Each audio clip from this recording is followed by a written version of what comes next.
Everybody. What's interesting about the process of a new business, new industry, something that we're all, kind of working on in different ways and shapes at the beginning is that, a lot of times you're not generating revenue, right? You might be building something out. Certainly when we were building out the health rewards business, you were looking at least a year, maybe two of, having to build out technology and to do a whole bunch of stuff for a pretty sophisticated business, fundraising and things like that. So I think this goes back to some of the fundamental building blocks of, what are the things that ultimately drive bringing, kind of your passion and turning it into a real business. And a lot of the times that relates to goal setting, right? And priority setting. And I think a lot of times we as entrepreneurs, we do, right? We wake up and we do stuff. But the question is, why are we doing what we're doing? A lot of times we'll be like, well, I'm working really hard, right? And maybe working more than 24 hours a day, right? But the question is why? So I think, what assessment really goes back to first and foremost is, have you put in place the foundations of your business? And one of the foundations of your business is setting your key goals and your key priorities that align to those goals, right? And therefore, it shouldn't be any surprise whether it's 1 month, 2 months, 6 months, how you're progressing, right? If somebody says, how are you doing? The answer to that question should be, we were supposed to sell 10 bananas, we've sold 8. We wanted to deliver our product, right, by June 30th, we're 1 week behind, right? It should be very specific quantitative things that we've said we're going to do because those priorities have been set, right? And once those priorities are set, then seeing how you're doing isn't, right, a surprise. It's a very clear alignment to what you're doing. And I think the challenge a lot of times is that, many times entrepreneurs are told, if you have passion, just go do and, start building a website and create an Instagram account and, do X and Y and Z without putting in place, some of the fundamentals, which I'll talk about in a minute. Once you put in place those fundamentals, you kind of are debating, what are the things that we're going to focus on that are most important, and those become your priorities. And those are the things that measuring against how you're delivering on those priorities is what ultimately is determined, how you're doing at any stage of the business. I mean, what I'm saying when, like you hear me say it, you're like, of course, but right. So many times, early stage companies don't put in place these types of things and therefore work really hard. But the question is, are they really working towards hard towards the very specific goals and the goals that make a difference in your business, if you know what I mean? So you say, okay, what are some of those, fundamentals? We always talk about go-to-market strategy, right? Finding a playground where nobody else is playing. But then, your financial goals and then the other goals and priorities that roll up to, okay, how are we going to achieve those financial goals? So the first thing you need is you got to have your financial plan, right? You have to have at least a year, and sometimes 2 or 3, but at least a year that says, this is what our financial plan looks like. That now you might say 2 things you hear all the time is, one is, but, well, we don't think we're going to have any revenue for 6 months. Well, it doesn't matter. You still have a financial plan. It just doesn't have any revenue there. And then secondly, you say, well, how do I create a financial plan? It's a brand new business. Well, every early stage business has to project, right? You just hope those projections are reasonable and well thought out and, debated. And this doesn't matter whether you're creating, the next Uber or selling cookies, right? You still have to have a financial plan. There can be really sophisticated ones or scratched on a napkin that says, here's what it looks like month to month, and here's what we're trying to get to. So that financial plan, in terms of how you're doing, always has to be your primary kind of measurement of how are we doing, okay? What goes with that, hand in hand with that, is says, okay, here's our financial plan. We're going to sell 1 banana in month 2, and we're going to spend this amount of money, right? And remember, that financial plan also helps you think about, do you need capital, right? What kind of capital do you need to execute on that financial plan? The priorities that are set, and for those of you who've come before, you've done a bunch of sessions on setting priorities. You're like, how do you prioritize? We have to do everything. Well, everybody has more to do than they have time, right? So, and especially as an entrepreneur. So we say to ourselves, okay, I've got a financial plan.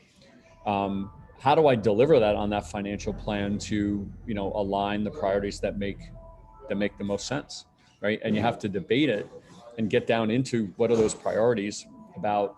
Do I have to raise money, right? Do I have to hire people? Do I have to launch a product, right? Whatever it may be. And those priorities become the goals that you set for those priorities are incredibly important, right? Because those are what determine if you're halfway through the year and you said, okay, I was going to raise this amount of money and I was going to deliver a website by this date, or if I was going to hire key people or whatever those are the things that should be on your dashboard every month that you're measuring, right? How are we doing against it? Remember, in the early stages of setting these priorities, a lot of times people are like, well, there are so many variables. And so like, well, how can you really set goals against this? Well, if you think about even in more sophisticated, not sophisticated, more developed companies, larger companies, when they set goals, a lot of times those goals they're stretch, right? And so in order to stretch yourself to hit a goal, you got to figure stuff out. It doesn't just naturally happen by the passing of days, right? You have to move things.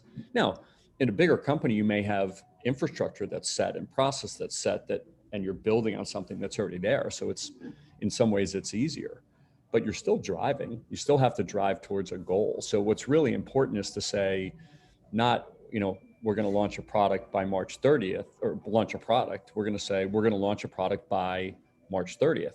The date you pick for that product is a function of all the risk and all the uncertainty that goes with it, right? If you're, listen, it's just me, right?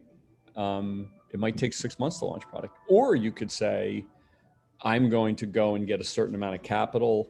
I'm going to go get a co-founder. And therefore, if I get the right co-founder, we're going to launch the product 3 months earlier, right? So this is more chess than checkers in terms of figuring out what's my financial plan, which I must have.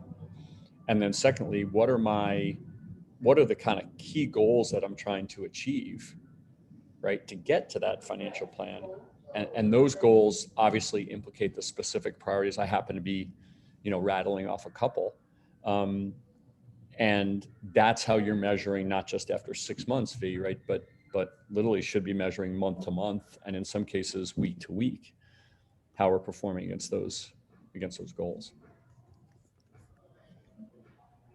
Okay, so what I'm talking about here is not groundbreaking. I mean, this is the same types of things that larger organizations use to try to, effectuate delivering on results. It's just that we have to break some of the mindsets that we have that somehow, because we're in early stage companies, that this operating discipline isn't what's necessary to perform. In fact, you could argue that because you don't have guardrails and foundations and processes that are in place, it's even more important to be very deliberately aligned to your priorities and the goals for those priorities, because you don't have all that.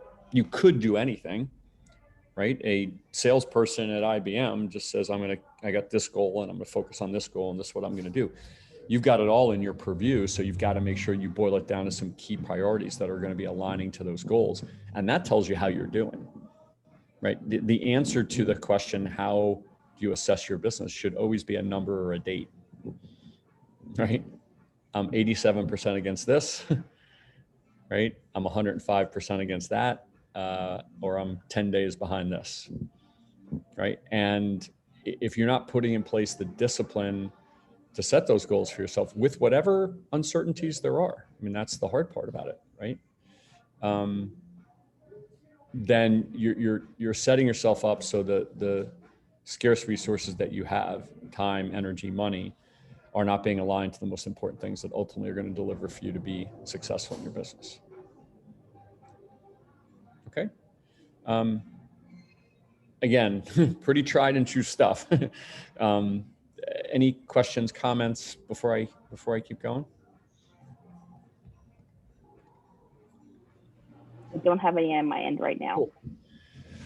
Okay. So, this goes back to, and Victoria, would be great if we could get everybody the session we did, I think it's a little while ago, just about goal setting and priority setting, because I think it definitely relates to this.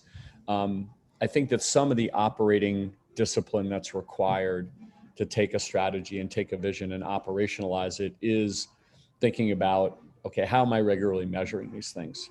And frankly, if it's just you or it's you with a hodgepodge of resources, how do I really create the discipline to, when it is just me, to the answer to the question, to see how I'm doing, to be very specific about what the answers are and how you're measuring that. So here's what I suggest.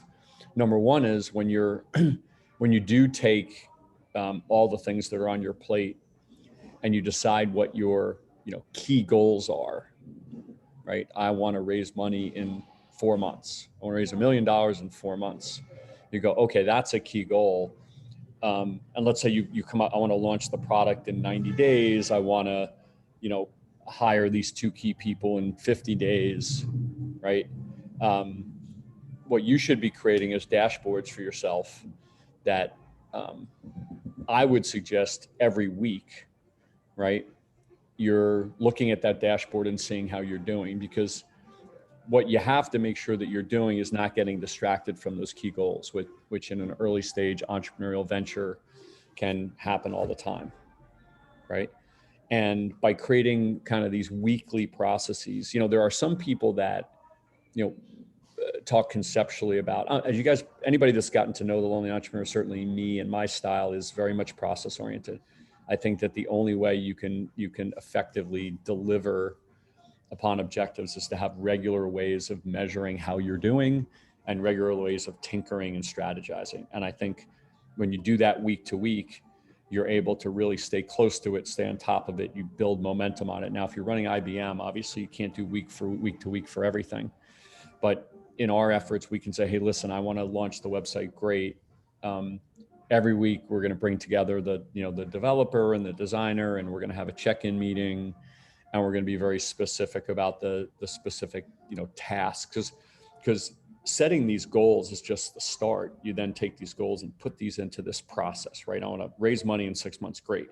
We're going to have a weekly meeting on this, and in that weekly meeting, whoever's involved is going to attend, and that's where we're going to go through specifically what we're doing from a task perspective, right?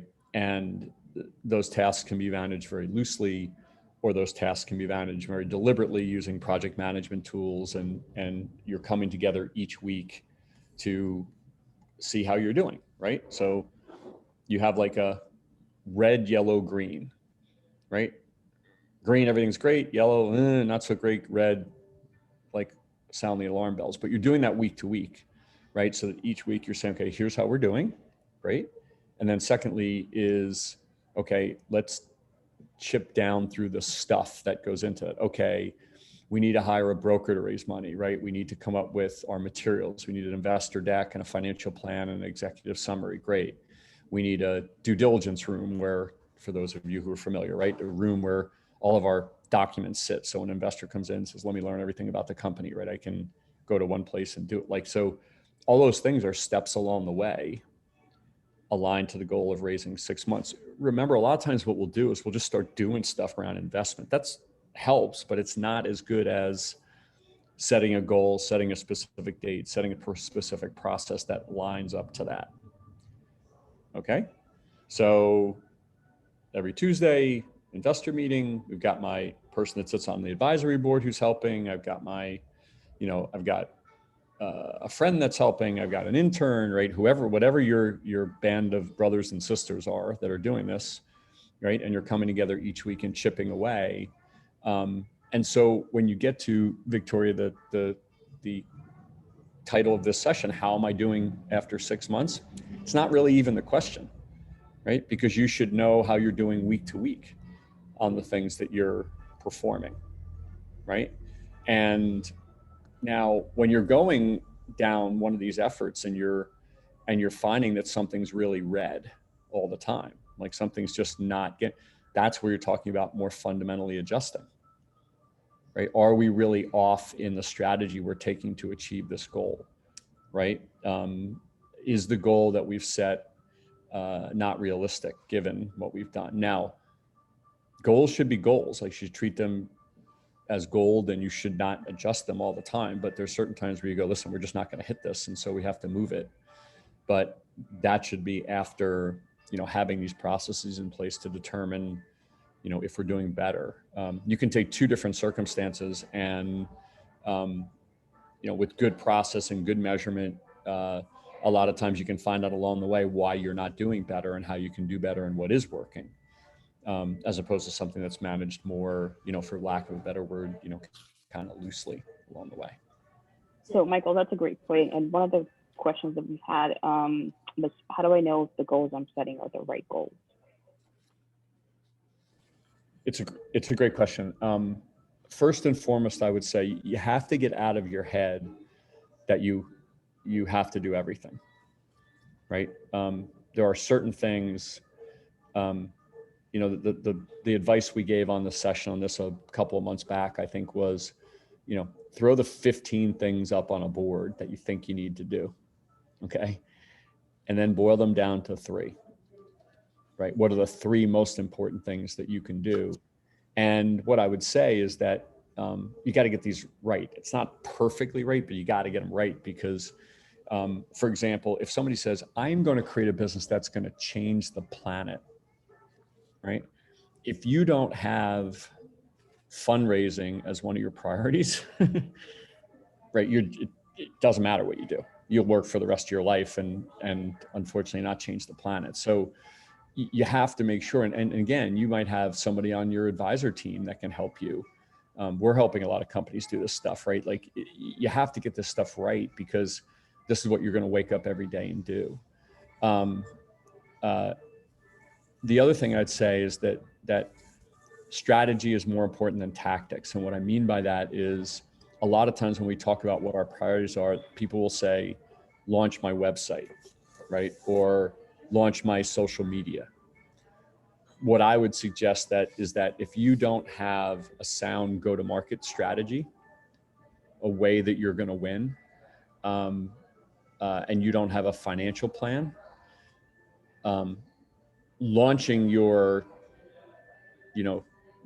social media may make you feel better because you see it come to life and make it more visible. But at the end of the day, you still got to get people go there and care about it, right? So I think a lot of times the most important priorities, especially in early stage, is really about making sure that you have a sound financial plan, you have a sound go-to-market strategy. We're going to win, like as we call it, lonely entrepreneur, finding a playground where nobody else is playing, right? And then some of the other things, which may include fundraising. And when I say fundraising could be, $25,000. It doesn't have to be $1 trillion, right? It just may mean I want to make sure that I get X amount coming into the company, right? So I can do the things that I can do. And so I think the answer is don't just do, right? Really think through what are the most important things. The secondary things that you have to keep moving, it's not that you don't do them, you just don't do them with the same priority. You don't have the same measurement, you don't have the same weekly meetings, you don't bring everybody together to do it. You may still do it, you just don't do it with the same level of rigor because you can't do everything. Okay? So picking your priorities is not easy, but what I can tell you is if you don't do them, you don't deliver on the most important things. One way to think about it is, okay, imagine if somebody handed you $1 million tomorrow. Would what you do tomorrow be different? Right? Of course it is, right? So the question you have to ask yourself is, do I have a financial plan? Do I have a go-to-market strategy?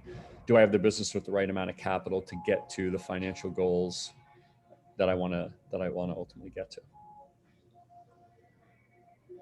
That's great. And I just want to say hello to Salvatore and Kimberly. Hey. Hi, guys. Hi. Hey, Kimberly. How you doing? I'm good. How are you? Good, good. And we also have our folks from the Redco. Hey, Salvatore. Yes. I think, is my mic on? It is. Okay. Yeah. We've been away for a little while, and I know a few times we tried to sign on and it wasn't working, but we're still cooking, and I think pretty soon we're like I said, we're reopening everything. So but we are I think we're about to have a couple of different contracts and just really kind of get things started for us. And I really your help, even though we haven't been here for a little while, and we did fill out the survey, but it's been invaluable, just invaluable. Just knowing that you're there to be able to ask questions of, and the support that we've had is just, it's been tremendous. It's everything I've needed, that I wished I had 20 years ago, when before we started raising a family and we put it on hold and all that. But now it's like, I think things are ready to go, and we're glad to be here and still have you as a resource, and looking forward to seeing how these contracts are going to turn out, and then be able to kind of utilize, we're going to be bigger and be able to put more of this stuff, because like we really could see ourselves, very large, and grow up into all the help, that the potential is there for. So anyway, That's appreciate terrific. you. Yeah. Well, whenever we're ringing in your ear, then you're in real trouble. That's, when you're really screwed. So, I'm just so happy in the progress that you're making. Obviously, this call is all about, assessing your progress. So it's super proud of you, and so happy to hear us aside, right, that you guys have been able to do what you're doing. And I know there's been ups and downs, but to get where you are, right, and when we met you, it's amazing. So congratulations. Yeah. Thanks. and remember, if we remember a couple, going back a couple of months, one of the questions, I think we did a coaching call like this, and it very much relates to this whole idea of assessing your business. We said, of the 50 people that are on the call, whatever it was, how many of you have set goals for 2021? And I think something like 14 or 15% of people had set goals. And it goes back to that whole idea of assessment. The sexy part of entrepreneurism is the vision and the passion and the things you talk about over a glass of wine with a friend, right? But then that has to be translated down into a business and operationalized, right? So you have a vision, you have a passion for that vision, you believe that vision is in some way differentiating. And then again, going back to, I need to make sure I have a differentiating go-to-market strategy, my playground, I need my financial plan, and I need my goals and key priorities. And once I set those key priorities, great, I know what I'm supposed to do every day, right? I wake up and I go, I'm going to do this by this and this by this and this by this. And that's the hard work, don't get me wrong. I mean, there's nothing magic about just setting the goals. You have to actually execute on them. And that's obviously the magic of it all. And you're doing it in a business, the stage when things are very much in flux, right? Yeah, but oh my gosh, that really made the difference for me. It really, you really don't have any idea of the 20-year history, but it's really just that very first ordering the 3 different areas, the foundation, and then, I forget which, I have to look at my notes. I haven't got it all down pat, but it's just getting the business foundation done and putting all those to-do things in that category, and then having another category of, the launch date, and then, I forget, I think it was a marketing category. I have it somewhere here, but I refer to it. My husband and I talk about it every week, and I refer to it and update it every month. And we've gotten, and then your survey was so cool, because I decided all those things you're going to ask, I'm going to write them down, and when we grow, I'm going to make sure we grow into all those areas. So I actually have that as a secondary list, expecting us to grow into that. So the category items, the business foundation, and then the action items, and then there's a market plan and a product service launch, things that we're doing. And it hasn't been, to be honest, exact dates, but I've definitely had the goal and seen the progress, and didn't know enough to know the dates to really set that were reasonable. And I was trying, but it really wasn't that much different, and things really got done within just a few months. It's just July. And so from March to now, I feel so confident about all the things that are in order and in place, and they're all done with all the resource people that you need to contact and get. And it's like, I just couldn't dream that I'd have this kind of support and understanding about how to really help my husband, because it's not I'm not the driving force. He's the one that's got all the experience. He's already run the thing. He just doesn't do paperwork. So like, I have to know how to get that in a place that can be talked about. Like you're saying, there's the romance of the idea, and then there's the actual doing. And so he's like, he's the thing you could fall in love with, let's say, as part of the business and how it could be. But like, I had to be, okay, here's the paperwork, let's get this date done, and let's get all these things in order, so that when we talk, he's the ideal guy, the vision guy. And I'm like, okay, so let's set this in pattern. And when you guys have like everything written out, like, here's, follow this plan, step A, B, C, D. And, I mean, it's a lot if you look at the whole thing, and you're a great running business to a person who's, just two people, and who have a desire and a dream to be that big, but you have to realize where you're at. And that, okay, so maybe there's a company that has 100 employees and we've just got 2, but there's principles are still there. Yep. So, and the potential. So maybe we will be 100 employees, maybe we'll only be 10, but at least, we can keep the meetings, the goals, and just see where that's going to fall out, as things unfold. Well, I think, first of all, I want to be very clear. We don't do marriage counseling, so don't call. But I tell you, there's creating a good business with your significant other is a great way to have a happy marriage. Yeah, most people in his business, they're usually the lady is the sound widow, and they just don't usually, there's usually not a marriage for those kind of businesses. I want to take off on something you said about being 100 employees. And it goes back to the topic of this session, which is, how do we know how we're doing? If you said you wanted to be 100 employees in a year, and that was the goal for whatever reason, those are the priorities that you would set to ultimately get there.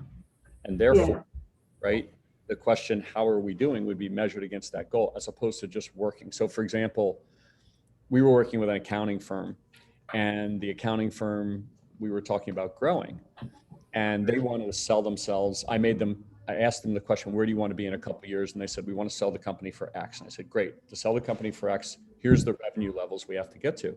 And the head of sales said, but wait a minute, with our, we're only going to be able to grow 15%. I said, how about this? How about I said we had to go from being a $5 million accounting firm to a $100 million accounting firm in a year? What would you do?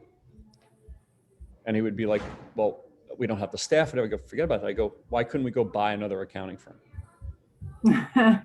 So yeah, the point is that the goal you set, right, dictates your effort.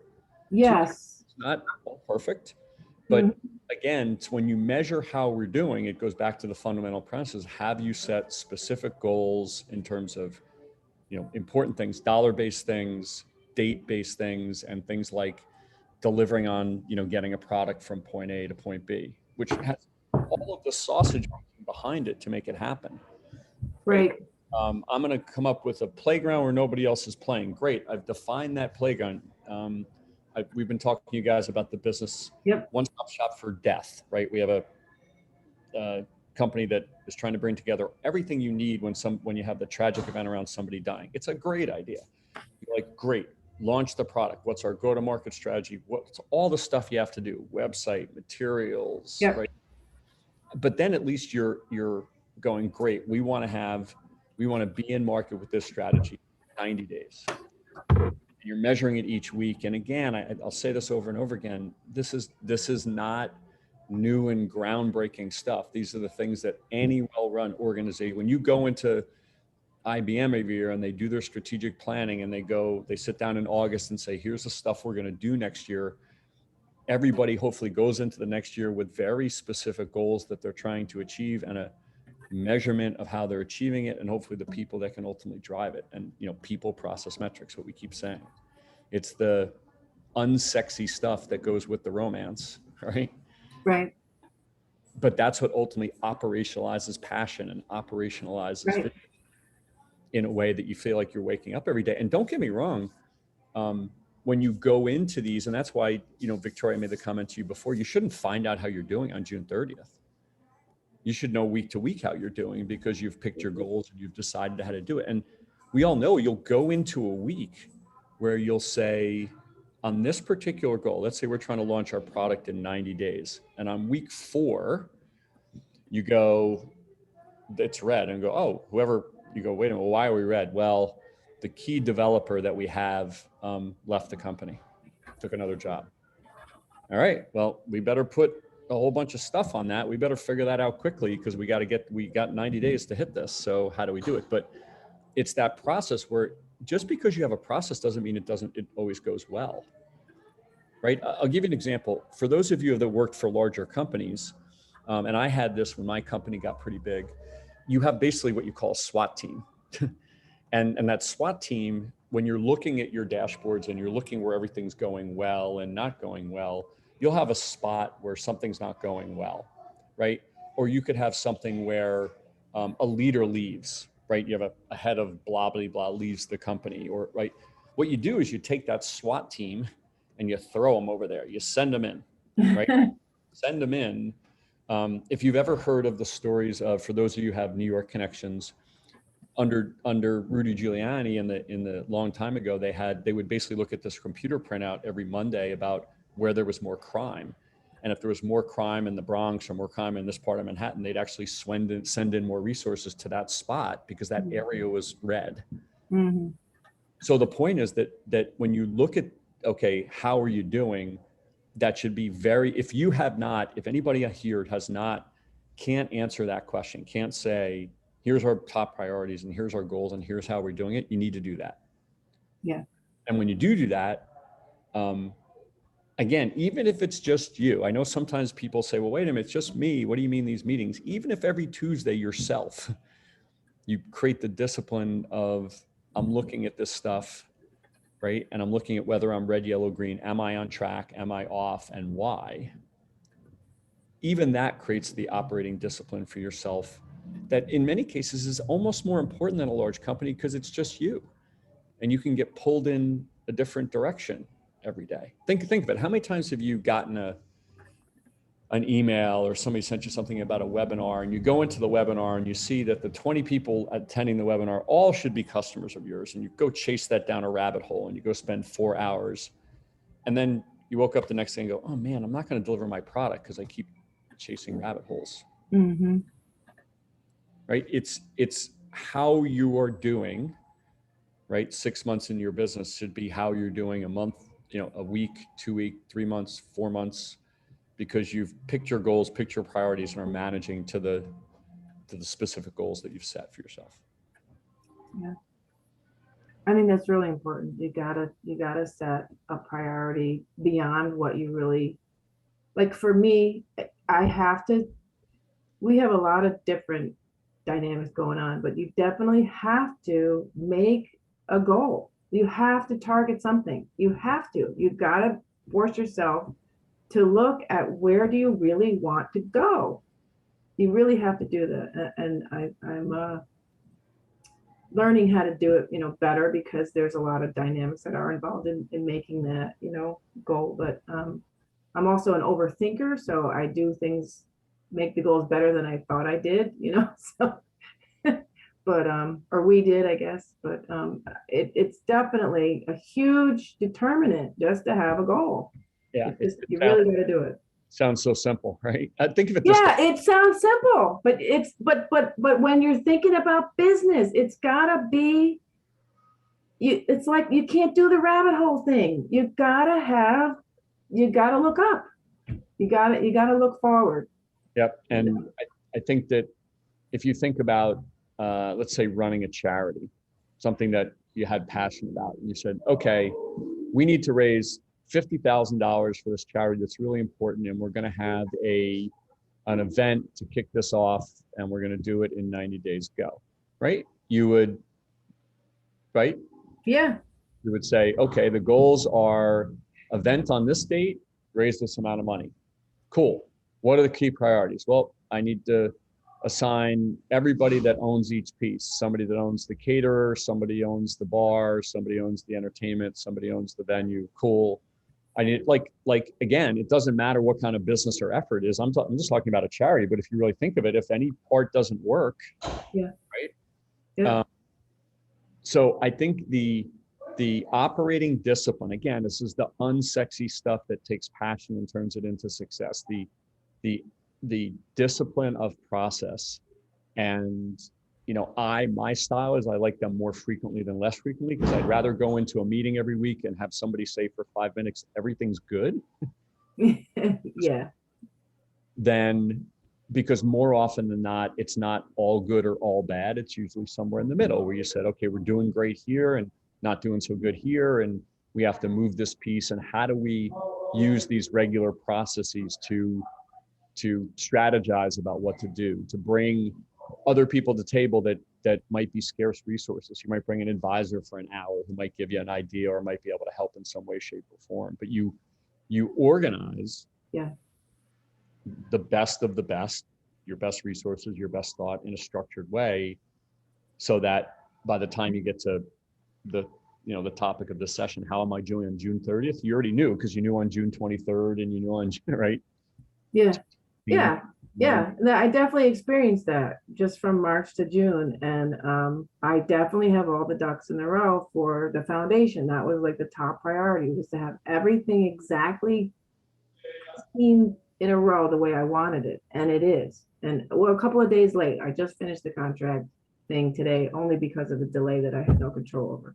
But it's almost like the way I like to think about is for myself is, many of us don't have this because it's just us. But if you had a board of directors, yeah, and you had to walk into your board of directors once a month and they said, go, what would you say to your board of directors? Now, a really good answer would be, we're supposed to sell 10 bananas. We sold 11.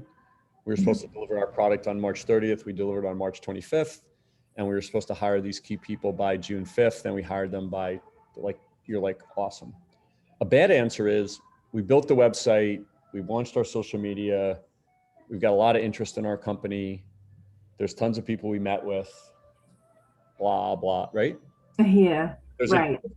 The first will deliver the charity event. Yeah. And the second will work as hard, maybe harder. Right. And maybe they deliver it, maybe they don't. Right. Right. Yeah.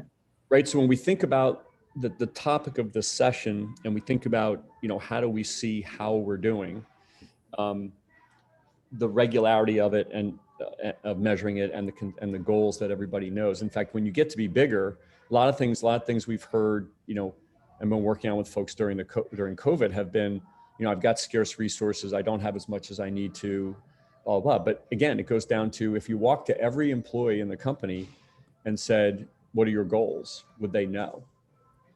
Would they be able to say, my goal is this by this, and this by this, and this by that? In almost all early stage campers, the answer is no, they wouldn't know.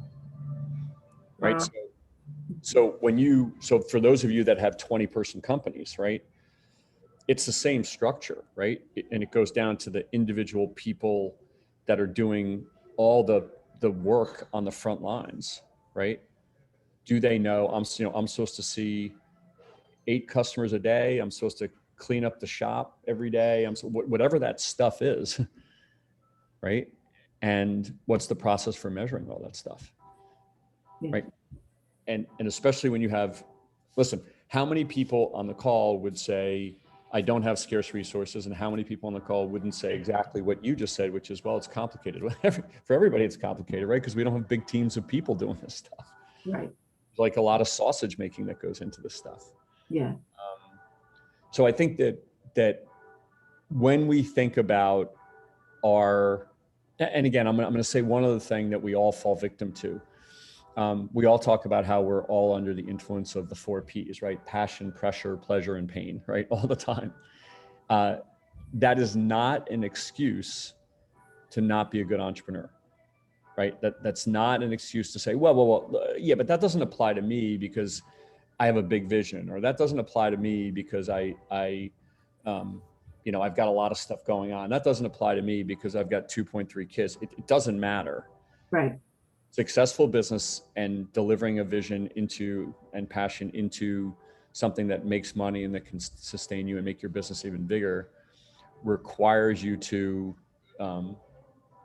operationalize it with measurements and process. Yeah. That deliver on the things that are most important for advancing your business. Yeah. Okay. V, sorry, I blabbled on a little bit there, as usual. So, any questions? Good. No, this has been a great discussion. I think this is very, very valuable to everybody. Okay. No questions right now. I think we're answering them as we're going. Cool. So when you think about the people that you start to bring into your company, and those people can be an intern for 5 hours, those interns can be a full-time employee, and everything in the middle. Those people can be an advisor that you meet with once a month, a vendor that you're working with or paying. The same type of operating discipline, right? Again, how are you doing? The topic of this session is how are you doing, right? The answer to that question for every single resource you have, how are they doing, should mean they have very clear goals and objectives, and they are regularly measured, right, on those goals and objectives. So you hire a PR firm and you're like, yeah, I don't know if I can afford a PR firm, but I need PR. So I'm going to go spend $5,000 a month and hire a PR firm. Great. What are their goals?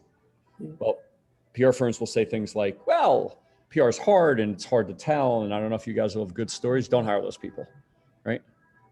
You're going to say, great, knowing what we know for the money you're going to pay us, we're going to get 5 placements in major publications, whatever it is. Awesome. Terrific. So what's going to happen? Every week, you're going to show up and we're going to see how we're doing, but we're also going to have, we're going to have a pipeline. The pipeline is going to show who do you reach out to and how many of those people are quote unquote interested, right? So every week, okay, show me the report. Well, we reached out to 100 people. We've got 11 people are interested and we've got 1 placement. Awesome. So, we have the goal of 5 placements a month. How are we doing? Week 2, week 3, week 4, right? How many of you out there have hired PR firms or marketing firms as an example, and they've worked, and yet you walk away going, okay, we're working, but I'm not seeing the results. Part of that is them. Any good vendor should be proactively doing this for you. Most don't. 9 out of 10 don't. 9 out of 10 will do things, just like we do things without purpose or goals to it, right? So you can't expect that to happen with vendors. With vendors, you have to say, listen, whatever the goals are, if you say PR is hard, cool. What are the specific goals given the hardness? And if somebody says, listen, the goals are, I can only get you 1 placement a month, they'd be like, why am I paying $5,000 for 1 placement a month? Mm-hmm. Right? So the point is that, and again, I'm just picking PR because it happens to be one of those trouble areas. Every week you're going to sit down with them, and that report from them should always start with a quantitative, how are we doing? So let's say, for example, their goals were complete a press kit, get 5 placements, get 3 speaking engagements, whatever it is, right? Press kit by this date, how are we doing, right? And that is a company with a better chance of success than somebody that just shows up and every week kind of just talks about PR in general. Right. Okay, so this operating discipline of how you're doing come June 30th is what you put in place on January 1st. And don't think that any resource that you bring to the table should not be subject to the same thing. And even an advisor, bringing an advisor to the table, which is often a blessing, right? If you said, great, I have you for 5 hours a month. Right. What are the goals that we want to try to accomplish together? Yeah. Okay. So for everybody, right, we've got to be able to take these conceptual ideas around entrepreneurism. I have to do everything and I can't set priorities and it's complicated for me and all the things that It is Right. for business is complicated these days, right? You got to boil it down into things and get this kind of process and metrics in place.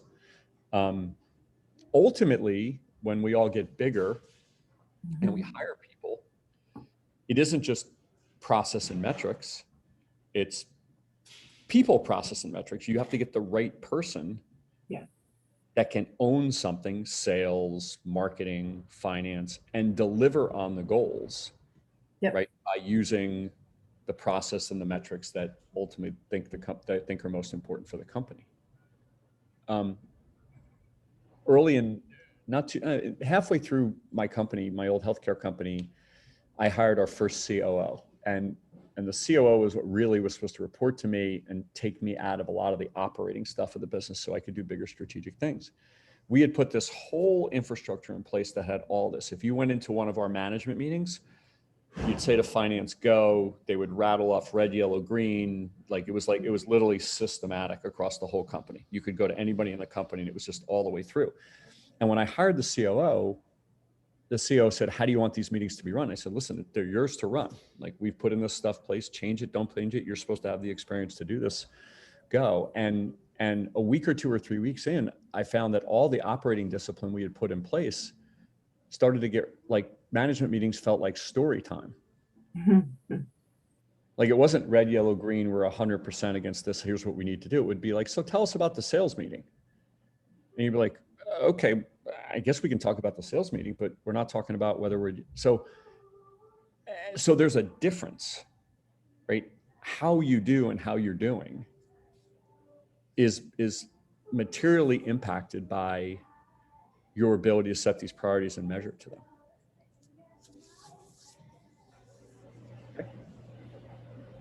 There is, within the learning community that I know we've got a whole different on the call today.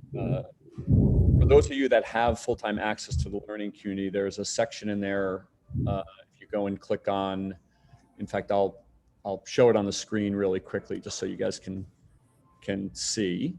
I know many of you have this, but when you're in the learning community, you have this thing called learning areas, right? And in the learning areas, you'll see a whole bunch of different things. A lot of this here is in this section called running your business. Okay. And within running your business, you've got financial plan. As we like to say, process is not a dirty word. Some of these basic things to put in place. Okay. So if you want to learn more about it, there's a whole section here on the importance of setting goals, prioritizing, right? And take advantage of those resources. I know there's some people here that are just joined a coaching call and haven't been exposed to all that stuff yet, but a lot of times if it is just you, there are a lot of people out there, advisors and others that are sophisticated business people that these principles are near and dear to, right? That you can sit down one-on-one. If you can't afford a coach or you can't afford a consultant or something like that, you can sit down with the one-on-one and say, hey, I want some help setting goals. And a lot of experienced business people have been able to do this. And remember, they're not thinking of it in the context a lot of times of an entrepreneurial venture. They work at IBM and every year they set goals, right? And listen, everybody knows people that work for large companies. There's nothing magic about working for large companies or not, but they tend to have this operating discipline that is, been implemented into the company. This is the same types of things that we need in early stage companies, especially when things are more in flux and especially when things are more fluid, if you will, in an early stage venture. Okay, so if you can't answer the question in your company, how am I doing, with some of the quantitative answers, and date-based answers, great. That means you have some areas to improve upon, and you go back and start to define some of those priorities and some of those goals, so that what I would say is don't let yourself a month from now at the end of July have the answer be the same. Okay. Don't worry about getting the goals perfect. You're not going to get them perfect. Don't let the perfect be the enemy of the good. But let's make sure that you don't go another month with not knowing how to determine, how you're doing or how you're not doing. Okay. Perfect. Cool. All right. And I know we're coming up against our hours, so just wanted to give an opportunity if anybody else has any questions or comments or things that perhaps you were unable to take away. Oh, I was taking lots of notes, so I really good at this point. Love it. Well, remember everybody, the recordings of all these sessions are in the learning community, right? So we take them and we put them in fact, I think, I might be able to spin it up. Let me I know we have just another minute. Let me double check. Give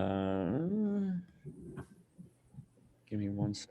Yeah, all these group coaching sessions are in the community under a section called group coaching sessions. So if you scroll down, they're all put in there. So if anybody misses any of these or wants to go back to them, all of these recordings are in there as well. Cool. Wonderful. That's great. That's good. Terrific. Thank you, everybody. Thanks, everybody. Have a terrific July 4th weekend. That's Yeah. great. Yeah. Enjoy the weekend, everyone. Bye-bye. Bye.